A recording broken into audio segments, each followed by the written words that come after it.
Hey guys, welcome back everybody. Today we are going to discuss about the floating static rod. It's a very important feature of the static rod. So let's understand the first what is the requirement of the static rod. Let's take example. We have router number one, and then we have a connectivity to the ISP over there. ISP has some route. Take example, it has a 8.0.0.0, and this link is a 12.1, and this link is a 12.2. We can call this guy the 10.1.12.0/24 subnet. So whatever the users are sitting behind this guy, right? So they can send the traffic to the 8.8.8 network via this particular link. So they can send the request via this particular link and they can get the reply from this particular link, right? Take example, what happened if this link goes down, right? So in that case, this user cannot send the traffic to this particular subnet, right? Because there is no path to reach this guy. So to avoid this problem, right, what happened? We have introduced the another backup link. I said, okay, let's introduce another backup link over there. Let me add the another link and I'll put the IP address. So this guy's a 13.1 or 13.3 over there. And this guy's going to use the summary is a 10.1.12.0/24. So what I'm going to, not 12, let's go with the 13. So what I'm saying that, this is my backup link. I just introduced this for the backup purpose. So I'll make this guy the 2 Mbps link. And this is the 5 meg link, right? So what I want, all my traffic will go by the 5 meg link.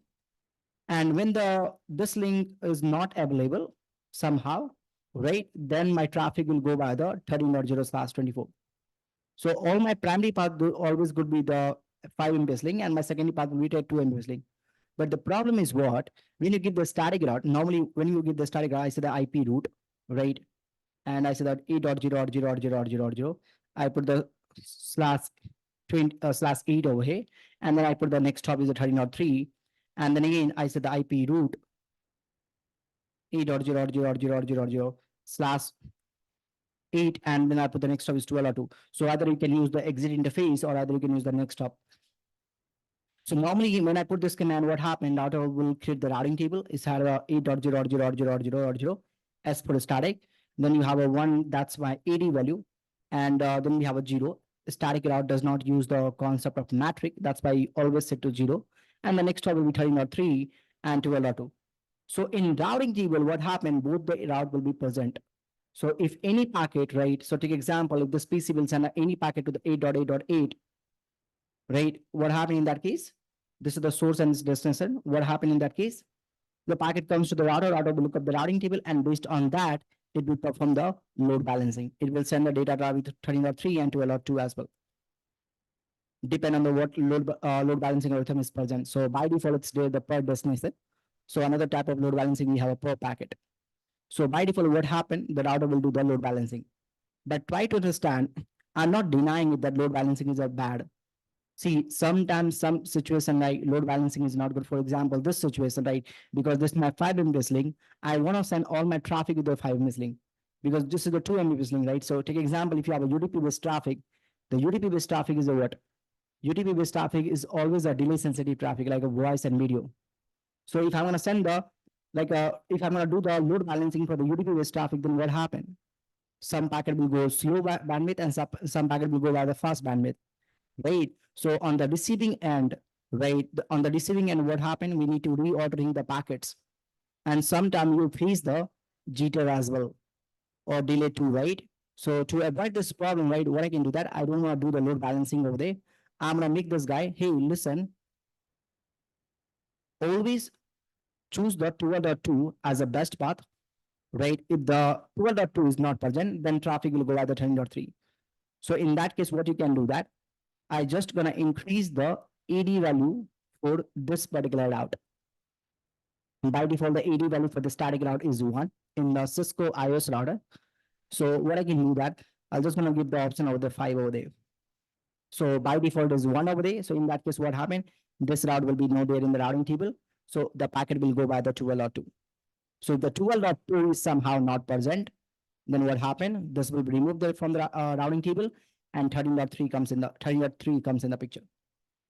Again, what happened if this guy comes back? Then what happened? This will be removed, and 12.2 will be comes back over here.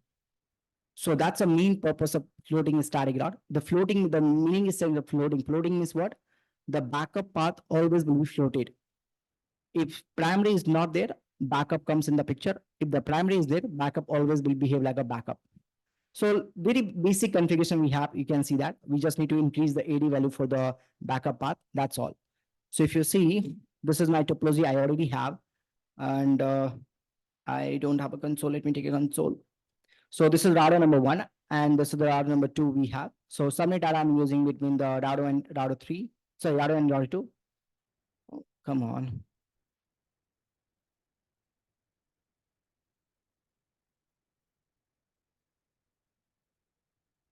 My GNS is a bit slow, little bit. So I have a 12 R2, and let's go with the R1 as well. Okay, so multiple R1, R2. 1 minute, let me close it. R1, let's close this guy as well. So if you check the right now, so IP interface brief, you can see that I have a this interface 0/0 is a 12.1 and 0/1 is a 13.1. At the same time, if you go in the router number two, so IP interface brief, right? I have a basic configuration 0/0, we have a 12.2 and 13.32 as well. Better to let me write this configuration in the notepad so that if you guys don't gonna do the lab, you can just follow the notepad. So on the router number one on the 0/0, I just put the IP interface 12.1, no shut. And then we have another interface, we have 0/1, that's 13.1 and no shut. Then after that, we have router number two as well, router number two interface 0/0, IP address will be 12.2 and interface loop, interface 0/1, I have a 13.2. And then we have another loop back over here, interface loop back number. Let's go with the 8.8.8. Remember, loop back has a logical interface. It doesn't have any MAC address and no need to give the no shutdown command. I'll make a one video for the loop back interface as well.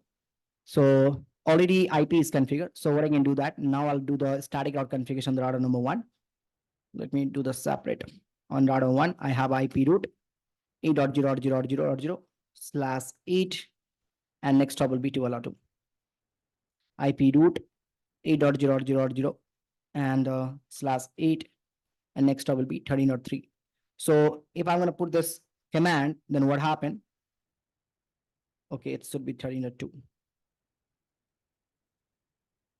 If I'm going to put this command on the router number one, if you debug enable it, let me enable the debug and let's see the behavior in the background as well. I'm going to install both the router in my routing table. So if you see, I have 8.0.0/8 where the 12.2 static AD is a 1 and matrix is a 0. Same way, I'm installing the 8.0.0.13.2 static is 1. That's a AD value, or we can call as a preference as well. Okay, and then we have a matrix is 0. So right now, by default, I'm installing both the router in my routing table. Right, so it's doing the load balancing. Right, so that's I don't want, because this is my, if you see the top one is a 2 Mbps link, blank link over there 13.0, and the bottom link we have 12.0 subnet, it's a 10 meg. So I don't want to do the load balancing over there. So what I can do that, I'll make this guy as a best one, the 10 Mbps link. So I'll simply go on the router, I'll say that 8.0.0.0 and I'll make this guy as a 13.2 and put the question mark. If you see, I have over there distance matrix for this router. Okay, so you can use the any AD values from 1 to 255. It's a 8-bit number, and the AD is local to the router. Local to the router means what? If you change on the router number one, it won't affect to the router number two. So it's only present router. Even doesn't matter if you're doing the static routing and any dynamic routing protocol. So if you're changing on the router number one, it only impacts to the router number one. So it's a local to the router. Don't use the 8255. If you're going to use the 8255, that route will become the unknown route. So take example, if any route, right, that is coming with the AD value, for example, this is the router we have, and this router is coming with the AD value 255, then router cannot install this route. Router will consider this route is an unknown route. So you can use the AD from 1 to 254. Now, which AD can I use over there? So you can use any AD, but always recommendation is what? use the AD that is not used for some other routing protocol.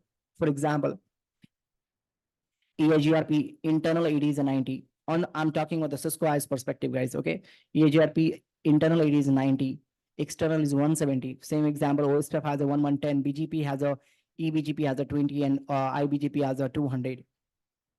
RIP has the 120. So don't use the any reserved AD value. So I can use the 11. I don't think so. It's reserved for the any other routing protocol, and have a look over there. So if you see now what happened, I'm going to delete this route from the routing table.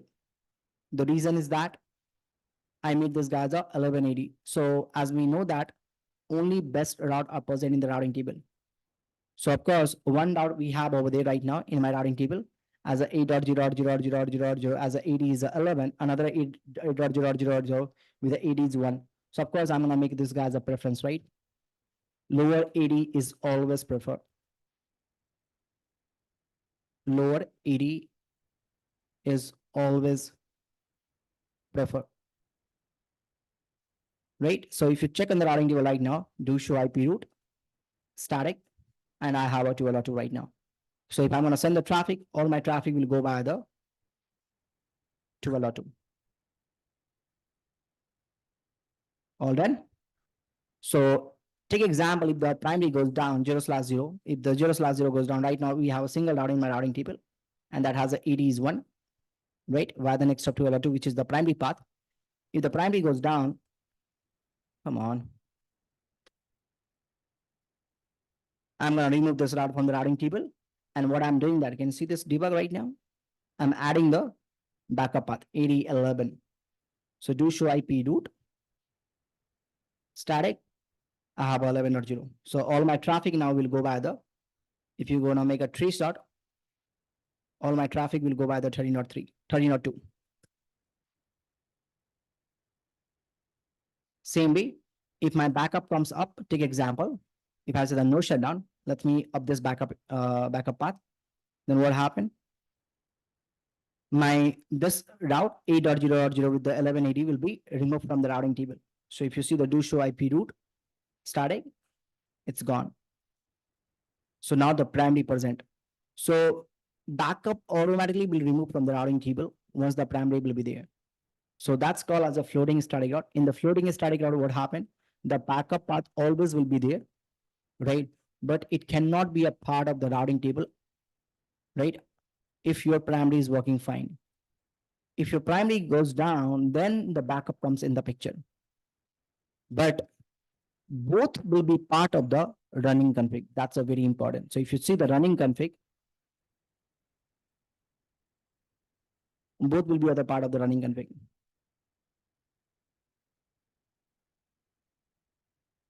Can you see that? So but in a routing table, only this will be there because of the lower AD, right? I'll show you one more thing. Like take example, if I'm gonna give the static route as a 9.0.0.0, and I'll give the submit mask like a /8. Next up, I'll give this guy as a 12.2. And take example, if I'm going to give the AD values 254, the route will be taken by the router, and we will install this route in my routing table with the AD 254, right? Do show IP route. If you see static, I have this route, right? But what happened if I'm going to give this command as a 255 now? It won't take.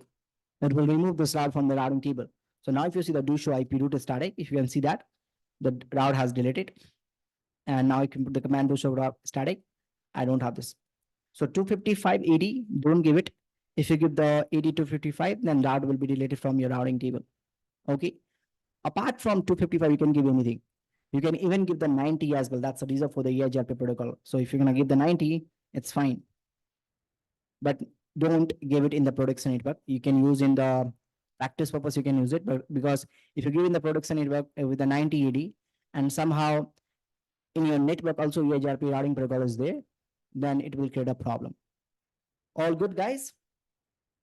So now you can see that we have a 90 AD over there, right? And we are able to install. So always give the AD that is not used by any other routing protocol. In a practice, you can give anything, but in the production, always use the unused AD. All good, guys. So this is all about the floating static route. I'll see you in the next video, guys. Thank you so much.